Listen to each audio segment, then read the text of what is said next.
Aujourd'hui, on essaye la voiture électrique la moins chère du marché, ou presque. Je vous explique à la fin.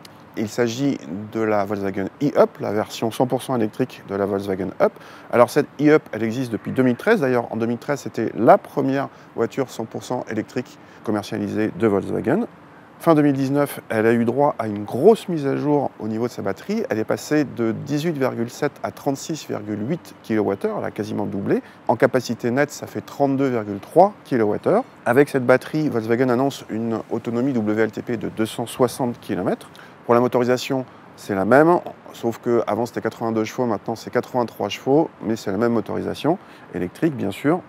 Cette version 100% électrique se reconnaît facilement à l'avant avec les feux de jour à LED en forme de grand C et puis les petites baguettes bleues. Pas de révolution à l'intérieur où on retrouve une planche de bord ornée uniquement de plastique dur comme chez toutes les concurrentes du segment. Face au conducteur, des compteurs analogiques et un petit écran monochrome qui peut afficher l'autonomie.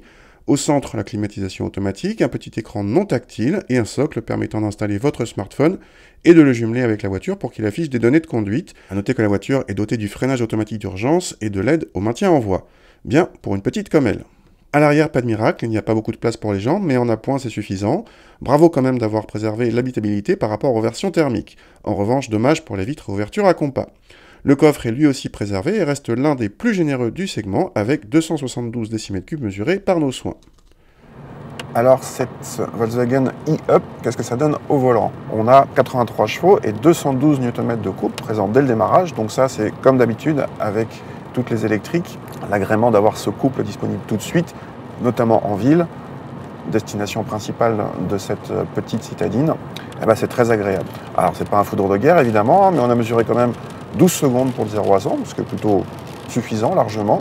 Alors après, dès que ça monte un petit peu en vitesse, bah forcément elle est moins à l'aise. On est à plus de 35 secondes pour le millimètre départ arrêté. Voilà, ça montre un petit peu les limites de la voiture. D'ailleurs, elle est limitée à 130 km/h. Ce qu'il faut savoir, c'est qu'il y a 3 modes de conduite, normal, éco, éco plus. Les 83 chevaux ne sont présents que en mode normal. En mode éco, on baisse à 68 chevaux et en mode éco plus, on baisse à 54 chevaux. C'est un peu le même principe que dans les i208. À l'usage, on a roulé un petit peu en ville en mode Eco Plus et en fait, ça suffit. De toute façon, on est assez vite à 50 km/h, encore une fois grâce au couple disponible tout de suite.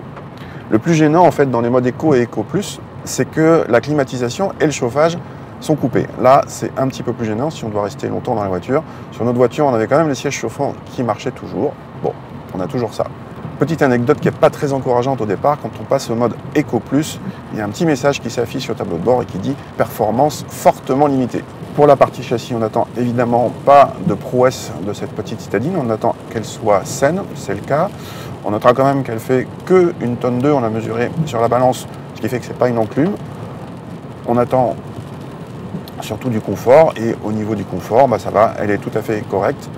Et puis on a toujours, comme toutes les électriques en ville, ce niveau de silence et pas d'à-coups grâce à l'absence de boîte de vitesse. On en vient à l'autonomie. Nous avons mesuré 209 km, un chiffre réalisé en mode éco pour pouvoir tenir 110 km/h sur autoroute, ce que ne permet pas le mode Eco Plus. Un chiffre qui monte à 249 km si l'on reste en ville. C'est mieux que toutes les autres petites citadines électriques comme les Smart ou la Mini SE, et seule la Honda i pourra peut-être faire aussi bien grâce à une batterie similaire, mais elle est beaucoup plus chère, car venons-en au prix, la e-Up est vendue 23 440 €, desquels il faut déduire les 6 000 € de bonus écologique, ce qui nous fait 17 440 €, batterie incluse. Elles ne sont pas en location. Et pour ce prix, on a au passage un chargeur de 7,4 kW et une prise combo CCS pour la charge jusqu'à 40 kW. Pas mal. C'est donc presque la voiture électrique la moins chère du marché.